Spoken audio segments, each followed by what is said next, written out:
대략적인 그 본문에 오늘 봉독하신 본문의 구조를 보면 우리가 세 부분으로 나눠 볼 수가 있습니다. 6절은 십계명 부분의 서문에 해당이 됩니다.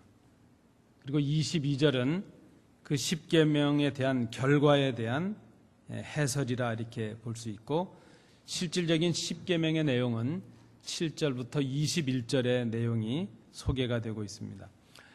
우리가 지난 시간에 살펴보신 대로 모세가 두 번째 설교를 지금 하면서 백성들에게 듣고 배우고 지키고 행해야 될 것이 있다 그랬는데, 그것은 바로 하나님께서 백성들과 세우신 언약을 말합니다.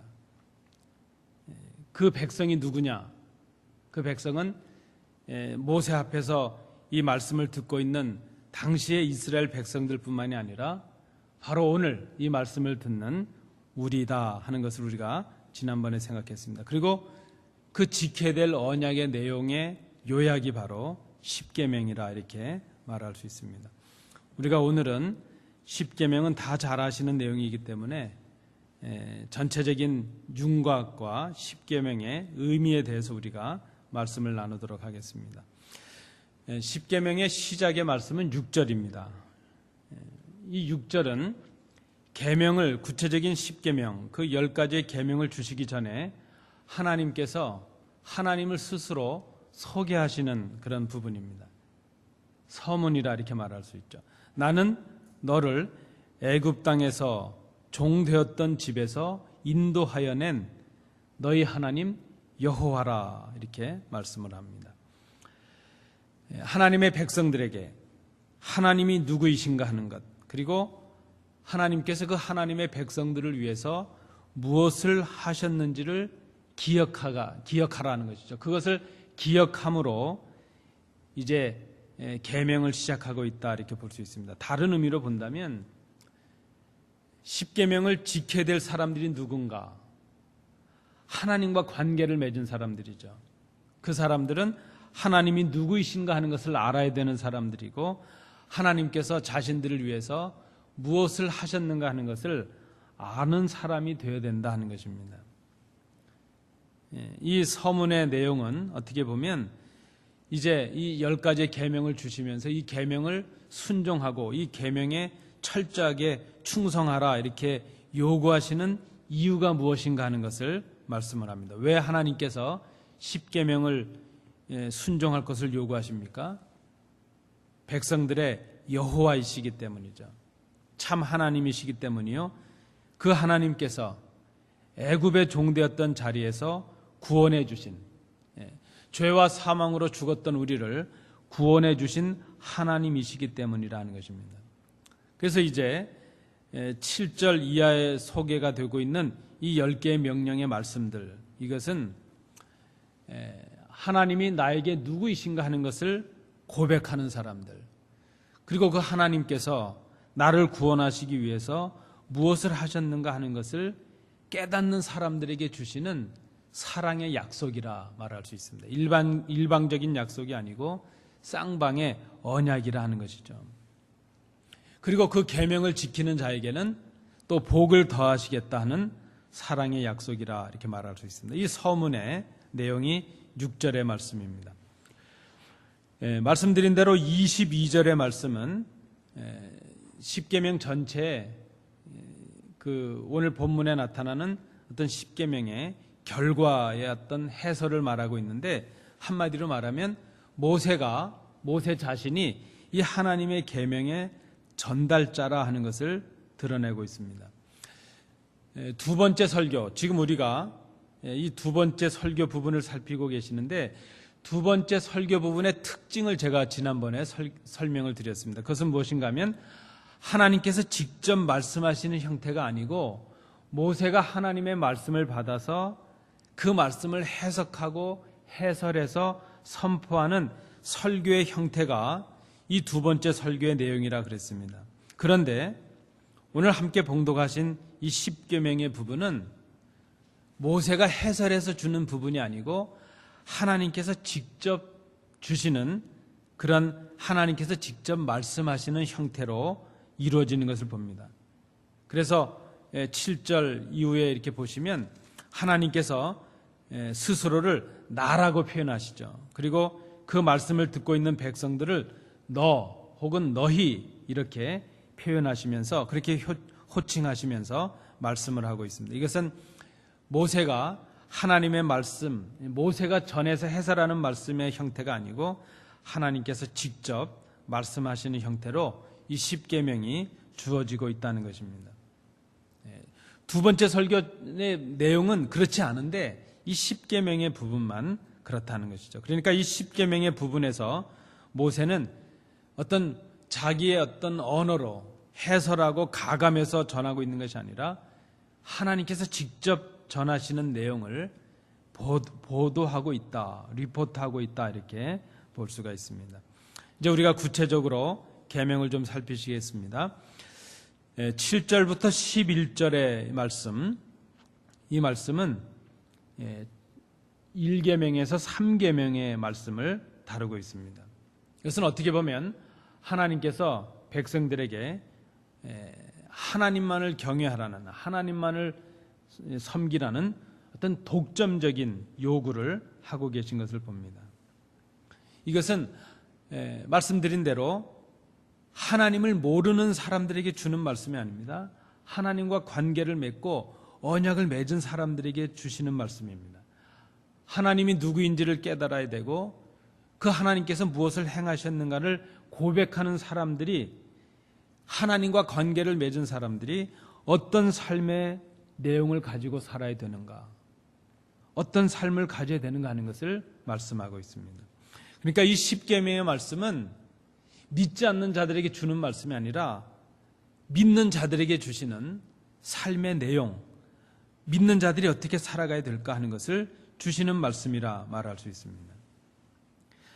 자, 하나님을 신앙하는 백성들, 그들은, 하나님을 믿는 백성들은 하나님 외에 다른 신을 숭배하면 안 된다 하는 것입니다.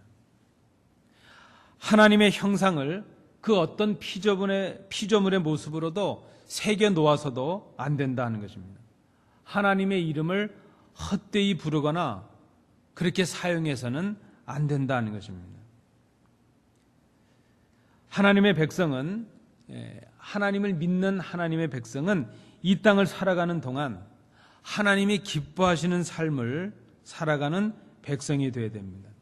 그래서 이 첫 번째부터 세 번째 1계명에서 3계명까지의 계명은 어떻게 믿는 자들이 하나님을 섬기게 되는가 하는 것을 말씀하고 있습니다. 이 모든 것들을 아우르는 계명은 7절에 나타나는 계명입니다. 나 외에는 다른 신들을 내게 두지 말지니라 말씀합니다. 나 외에는 다른 것들을 신으로 너에게 있게 하지 말라는 그런 의미입니다.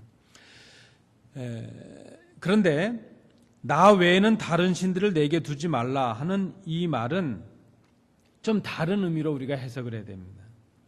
이 당시에 이 말씀을 받는 사람들은 하나님 외에도 많은 신들이 있다고 생각을 했습니다. 각 나라마다 신들이 있고 부족마다 자기들의 신들이 있다, 그렇게 생각을 했습니다. 그런데 그런 의미에서, 그런 맥락에서 이 나 외에는 다른 신들을 내게 두지 말라 하는 이 하나님의 명령은 이스라엘의 하나님, 여호와 하나님만을 왕 중의 왕, 신들 중에 신으로 섬기라 하는 그런 의미가 있습니다. 그러니까 하나님만이 참신이라 하는 것이죠. 다른 신들은 가짜다 하는 것입니다. 하나님 아닌 모든 신들은 우상에 해당이 됩니다. 모든 신들 중에서, 너희들이 지금 신으로 섬기려고 하는 그 모든 신들 중에서 하나님께만, 오직 여호와께만 충성과 신앙을 보이라 하는 것입니다. 여러분, 이것을 우리가 현대적인 의미로 해석을 하면 어떻게 해야 되겠습니까? 하나님 외에는 그 어떤 것도, 그 누구도, 그 무엇도 하나님의 위치에 두지 말라 하는 것입니다. 하나님처럼 섬기지 말라 하는 것입니다. 하나님보다 귀하게 섬기지 말라 하는 그런 의미가 있습니다. 여러분, 우리는 이 계명을 다 잘 알고 계십니다. 1계명부터 이 3계명까지의 계명을 우리는 잘 알고 있고 잘 섬기고 있고 잘 지키고 있다고 생각을 합니다. 그런데 이 계명을 1계명부터 이 3계명까지의 계명은 그런 의미로 해석을 할 수가 있습니다. 만약에 우리가 우리의 마음속에 하나님보다 무엇을 더 귀하게 여긴다면 그것이 하나님을 대신하는 자리에 그 무엇을 둔 것이라 하는 그런 의미가 됩니다. 하나님을 대체하는 모든 것, 그것이 우상입니다. 하나님보다 귀하게 여기는 그 무엇이 있다면 그것이 우상일 수 있다는 것입니다. 그것이 물질일 수도 있고 내 자존심일 수도 있고 명예일 수도 있고 내 가족일 수도 있고 내 재산일 수도 있고 그렇겠죠. 하나님보다 귀하게 여기는 것, 그것이 없어야 된다는 것입니다. 하나님을 최고의 가치로, 하나님을 최고의 신앙의 대상으로 섬기라 하는 것입니다. 쉬운 것 같지만 우리가 너무나도 쉽게 범하고 있는 그런 계명이라 말할 수 있습니다. 12절부터 15절의 말씀은 네 번째 계명, 4계명을 말합니다. 안식일의 준수에 관한 것입니다. 안식일을 준수하라 하는 이것은 하나님의 백성이 하나님의 구원하심을 기억하면서 쉼을 얻는다는 그런 의미가 있습니다. 하나님께서 정해주신 그 하루를 예배와 쉼을 위해서 노동을 중단하는 것, 그것을 의미합니다. 이것은 특별히 우리가 출애굽의 의미에서 해석을 할 때에 의미가 있습니다. 애굽의 이스라엘 백성들이 애굽에서 종노릇할 때, 종살이를 할 때에 그들은 쉴 수가 없었습니다. 자신들의 의지로 쉬지 못했다는 것이죠. 그러나 그렇게 쉼을 갖지 못했던 이스라엘을 하나님께서 출애굽하게 하시고 홍해를 건너게 하시고 하나님의 백성으로 구원해 주시고 이 계명을 주십니다. 그것은 이제는 하나님의 백성으로서 6일간은 땀 흘려 일하지만 이제 안식일 그날은 하나님의 어떤 그 은혜를 누리면서 하나님의 은혜를 기억하면서 구원해 주신 그 은혜를 누리면서 안식을 하라, 쉬라 하는 그런 의미가 있습니다. 그런데 이 처음에 이 계명, 이 4계명, 우리가 이 4계명을 보면 이 계명은 부정적인 계명이 아닙니다. 처음에 이것은 적극적으로 기억하고 지키라 하는 그런 의미의 긍정적인 계명이었습니다. 근데 이스라엘 백성들은 이 10계명을 나중에 율법으로 이것을 해석해 나가면서 안식일을 지킨다는 이 계명을 부정적인 계명으로 바꾸고 말았습니다. 안식일을 잘 지키기 위해서 이것도 해서는 안 되고 저것도 해서는 안 되고 이렇게 하지 않아야 된다는 금지 계명으로 만들어버리고 말았다는 것입니다. 이 안식일은 하나님께서 적극적으로 우리에게 무엇인가를 하라 이렇게 하시는 그런 계명인데 이스라엘은 이것을 금지의 날로 그저 아무것도 안 하고 움직이지 않는 그런 의미를 안식의 의미로 생각해버리고 말았다는 것입니다. 그것은 진정한 안식의 의미를 상실한 이유가 되었습니다. 안식일은 적극적으로 하는 것입니다.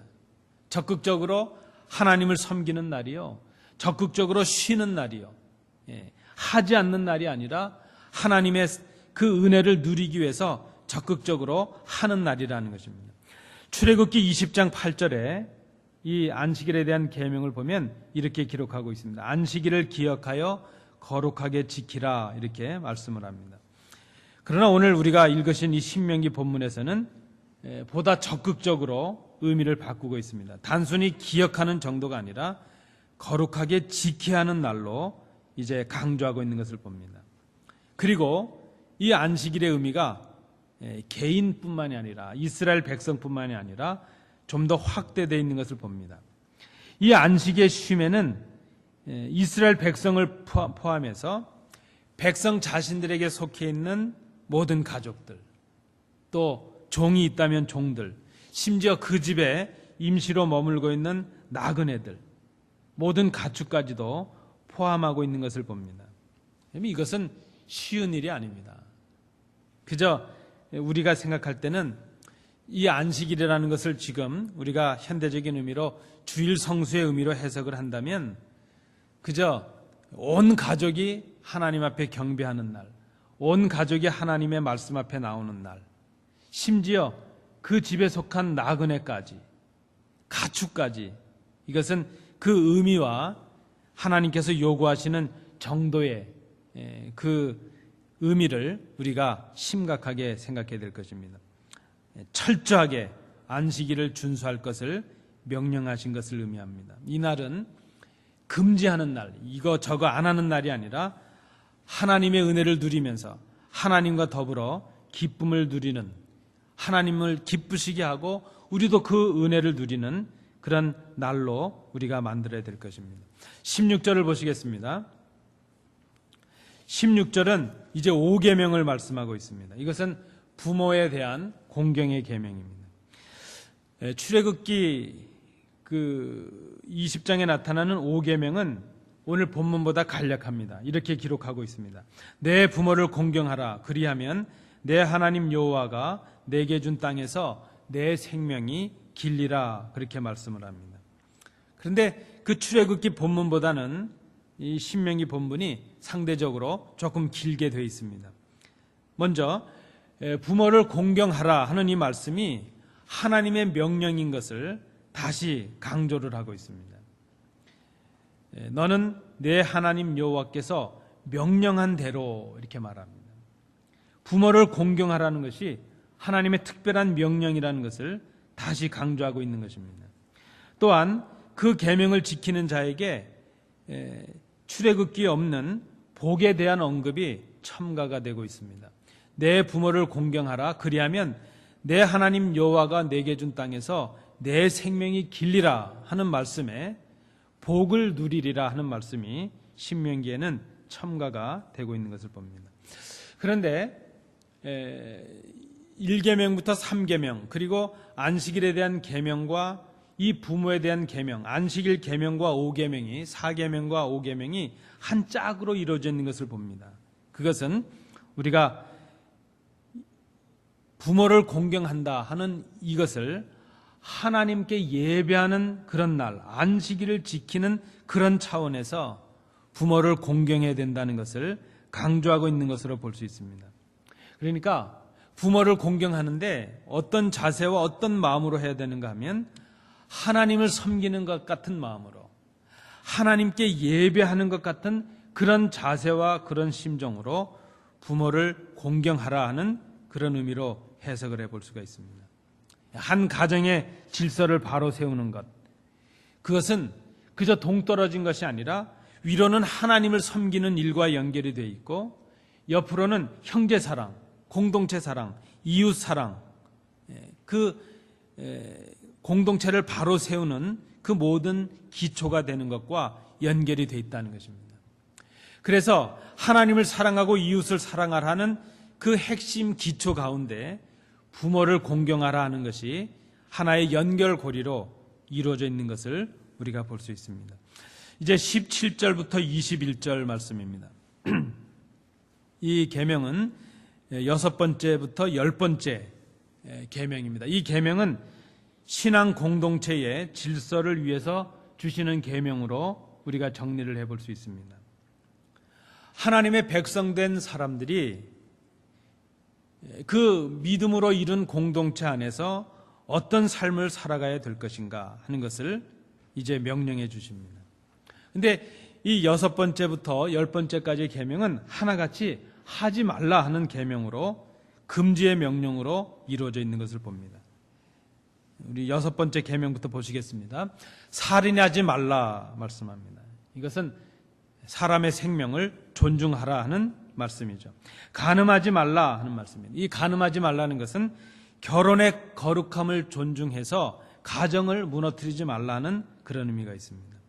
도둑질하지 말라 그랬습니다. 이것은 다른 사람의 물질도 소중하게 여기라는 명령입니다.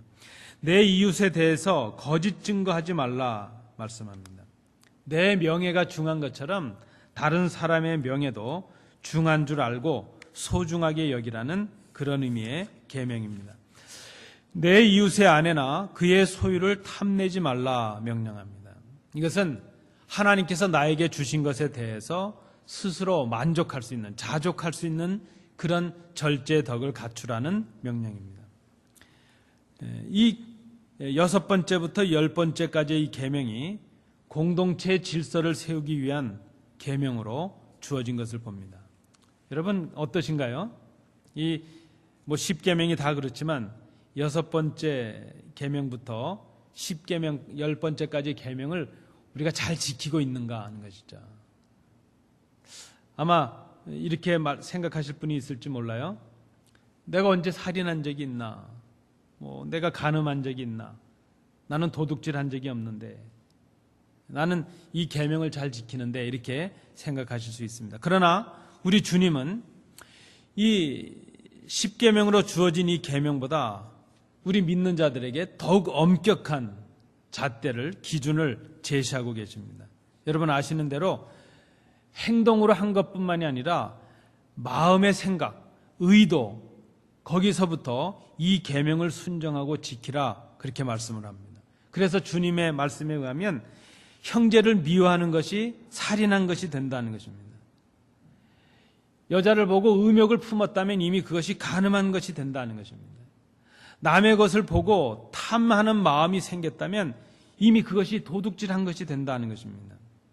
이 10계명을 지킨다는 것은 그래서 쉬운 일은 아닙니다. 우리가 날마다 공동체 질서를 위해서도, 그러니까 하나님과의 나와의 관계를 위해서, 그 하나님과의 관계와 공동체의 관계의 기본이 될 수 있는 가정에서의 부모의 공경을 통해서, 또 공동체의 질서를 위해서 이 계명들을 지키는 것, 이것이 하나님의 백성된 사람들의 마땅한 삶이라 하는 것입니다.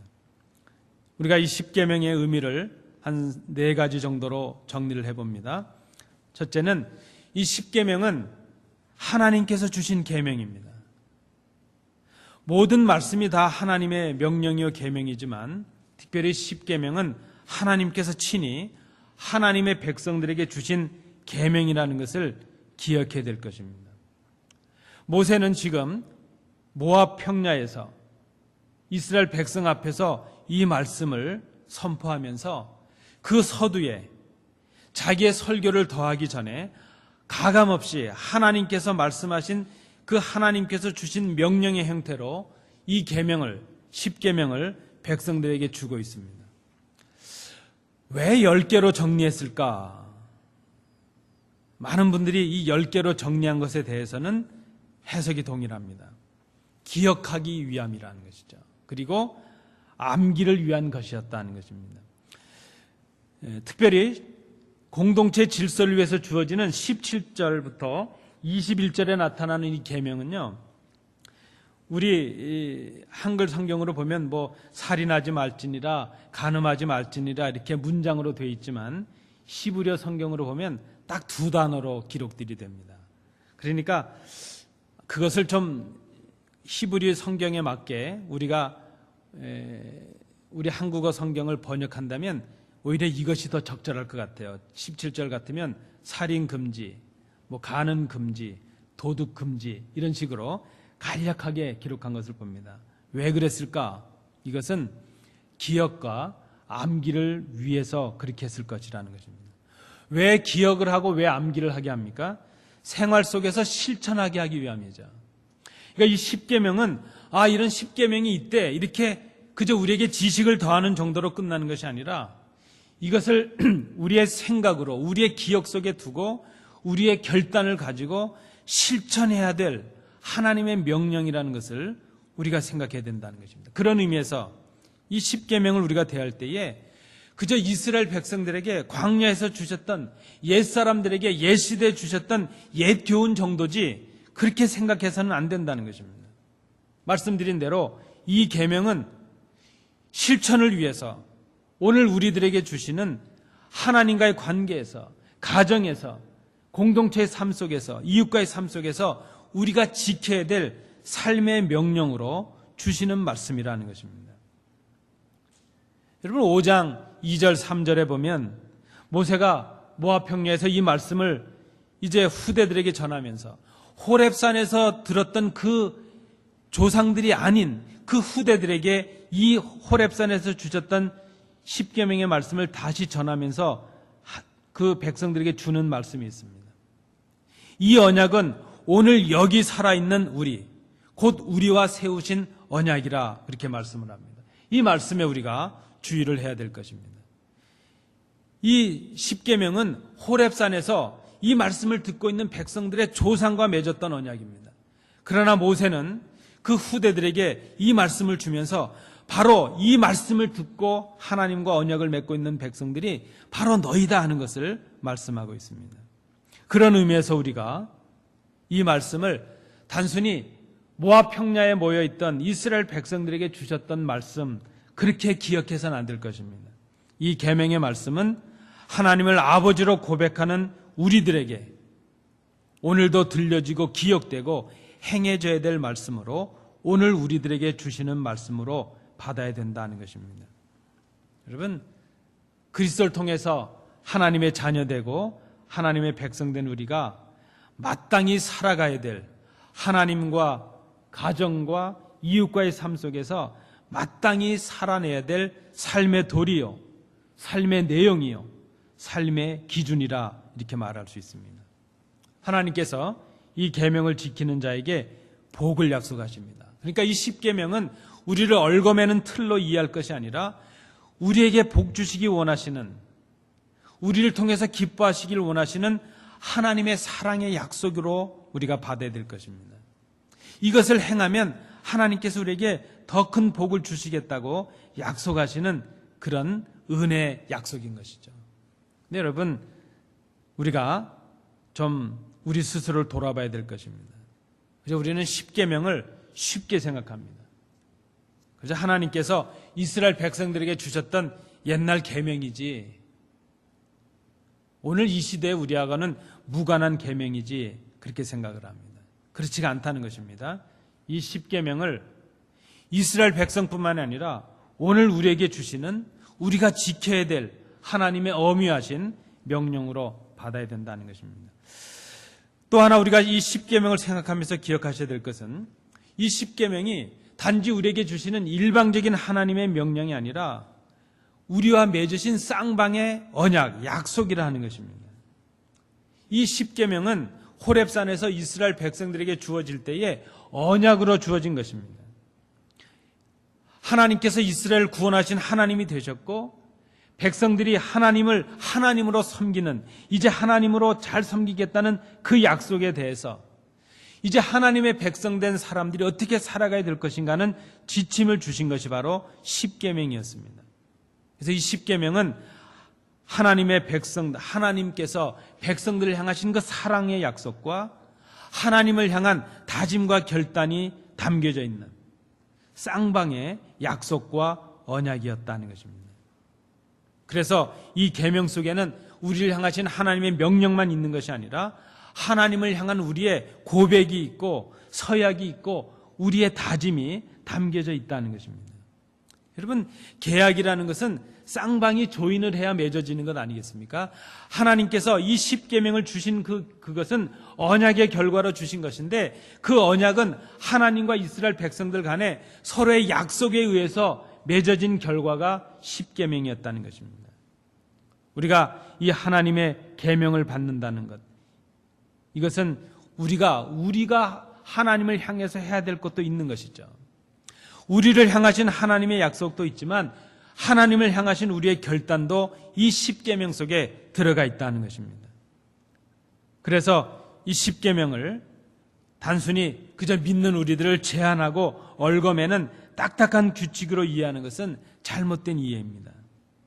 이 십계명은 하나님이 누구이신지를 알고 그 하나님께서 기뻐하실 일이 무엇인가를 행하는 것, 백성들이 해야 될 것이 무엇인가 하는 것을 제시해 주고 있습니다. 참 하나님의 백성된 사람들이 어떤 삶을 살아야 복된 백성이 될 것인가 하는 것을 기준해 주는 말씀이 바로 십계명이라 말할 수 있습니다.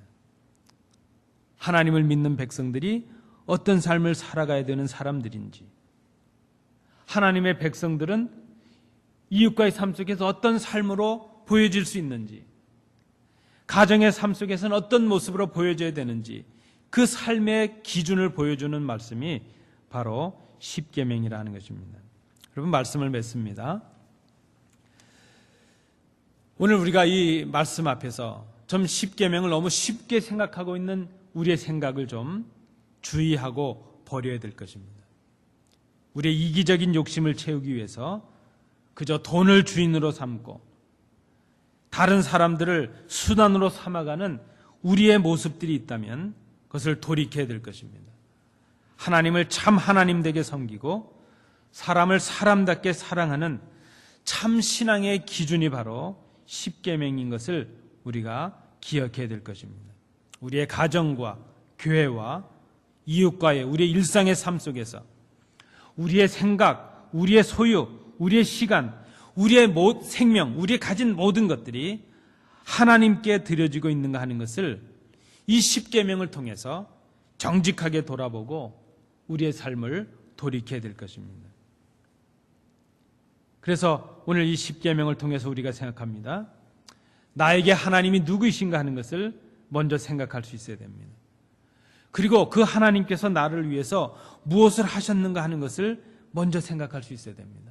하나님의 은혜를 기억하고 하나님의 백성됨을 기억하는 사람이 이제 그 다음에 그렇다면 내가 그 하나님 앞에서 누구인가 하는 것, 그리고 내가 하나님 앞에서 어떤 삶을 살아가야 될 것인가, 그 하나님과 우리와의 약속, 언약에 의해서 맺어진 이 십계명을 우리가 지키는 삶을 살아야 된다는 것입니다. 이 약속에 의해서 주어진 이 계명, 이 계명을 지킴으로 인해서 비뚤어지고 복잡해진 이 세상 속에서 우리가 하나님을 예배하는 사람으로 또 하나님의 사랑을 실천하는 사람으로 살아가는 바른 기준으로 이 십계명을 삼아야 될 것입니다. 오늘 우리가 나누신 이 말씀을 기억하면서 우리 합심해서 기도하시겠습니다. 하나님, 우리에게 주신 이 십계명을 그저 수천 년 전에 이스라엘 백성들에게 주셨던 옛 교훈, 옛 약속으로, 옛 계명으로 생각했던 저희들의 어리석음을 용서하여 주시기를 기도해야 될 것입니다. 이 계명은 하나님과 우리와의 약속에 의한 것이고, 이제 하나님의 자녀된 우리들이 하나님을 하나님으로 또 사람을 사람으로 우리가 참 하나님의 자녀답게 살아가는 기준이라는 것을 생각하면서 이 십계명을 좀 더 하나님의 엄미하신 명령으로 우리 삶 속에서 실천할 것을 결단하는 이 저녁이 되어야 될 것입니다. 오늘 이 주신 말씀을 생각하시면서 우리 합심해서 함께 기도하시겠습니다. 은혜가 풍성하신 아버지 하나님, 오늘 저희들이 신명기의 말씀을 통하여 하나님께서 주신 십계명의 말씀을 이제 요약하며 상고해 보았습니다. 우리는 그저 생각하기를 이 십계명은 수천 년 전에 이스라엘 백성들에게 주셨던 그들의 언약이요, 그들을 향한 계명이요, 옛 언약이요, 옛 교훈으로 생각해 왔습니다. 그러나 십계명의 말씀은 이스라엘 백성들에게만 주신 것이 아니라 하나님의 자녀된 우리에게 오늘 우리의 삶 속에서 믿는 자로서 하나님의 자녀들로서 어떻게 살아가야 될 것인가 주시는 기준인 것을 저희들이 생각하게 하여 주옵소서. 아버지 하나님, 십계명의 말씀을 돌이켜 볼 때에 우리가 하나님을 바로 섬기지 못했고 가정을 바로 세우지 못했고 우리에게 주신 공동체를 향하여 우리의 삶의 도리를 다하지 못했음을 생각합니다. 그저 내 마음대로 살아가면서도 이만하면 됐지 하는 그런 생각으로 살았습니다. 아니, 하나님의 십계명을 완벽하게 지키는 사람이 어디 있겠는가 스스로 안위하며 그저 그 계명을 경홀히 다뤘음을 저희들이 생각합니다. 하나님과 맺은 약속인 것을 기억하게 하셔서 이 십계명의 말씀을 이제 우리의 삶 속에서 철저하게 지켜나가는, 하나님 보시기에 참으로 거룩하고 온전한 성도들의 삶을 살아가는 저희들이 될 수 있도록 인도해 주시옵소서. 아버지 하나님, 우리 주님은 이 십계명의 말씀에 더 엄미한 기준을 제시하고 계신 것을 봅니다. 단순히 행함으로가 아니라 마음으로 지은 것도 악이 되고 죄가 되는 것을 저희들이 깨닫습니다. 믿는다는 것이 쉬운 일이 아닌 것을 생각하면서 이제 성령님의 도움을 구하면서 우리가 오늘 우리에게 주시는 이 어미하신 하나님의 명령을 철저하게 순종하고 지켜감으로 하나님을 기쁘시게 하는 거룩한 교회, 거룩한 성도의 삶을 살아갈 수 있도록 인도해 주시옵소서. 우리를 돌아보며 회개하며 하나님 앞으로 나가는 저희들이 되게 하여 주옵소서. 주신 은혜 감사드리며 예수님 이름으로 기도하옵나이다. 아멘. 이제는 예수 그리스도의 은혜와 우리 아버지 하나님의 크신 사랑하심과 성령님의 교통하심이 하나님께 나와 예배하며 합심하여 기도하며 또 주신 말씀을 통하여 이제 하나님께서 주신 계명을 좀 더 심각하고 진지하고 철저하게 순종하여 하나님 기뻐하시는 교회, 하나님 기뻐하시는 성도 되기로 마음에 결단하는 주의 자녀들 위해 항상 함께 계시기를 간절히 축원하옵나이다. 아멘.